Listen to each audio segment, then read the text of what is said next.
How to create a strong call to action for your landing page. Here are the main parameters of an effective call to action that digital marketers should be considering when creating landing pages. Number 1. The right size. When it comes to the calls to action, size matters. Your call to action should be properly synced with other elements on your landing page. Most of the calls to action are between 200 and 400 pixels in width and 20 to 80 pixels in height. Number 2. The right color and contrast. High contrast calls to action can boost the conversion rate of your landing pages. That's why the most common call to action colors are red, green, orange, blue, and purple. Number 3. The right position.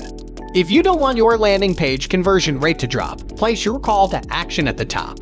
Move your call to action to a fixed position at the top right corner once a visitor starts scrolling. Number 4. The right number of offers. More offers and calls to action will not get you more conversions. Instead, you're inevitably going to have your offers cannibalize themselves. Number 5. The right message. A call to action message that emphasizes a benefit and instills a sense of urgency will improve your landing page conversion rate. Here are some examples of effective calls to action. Create your free account. Start your free 14-day trial. No credit card is required. Get started for free. Reserve your spot today. Can't attend. Register anyway to get the slides. Activate your discount. Thanks for watching. Please subscribe to our channel and visit Markham Robot blog for more landing page best practices. Looking for a landing page builder? Check out Markham Robot at markhamrobot.com.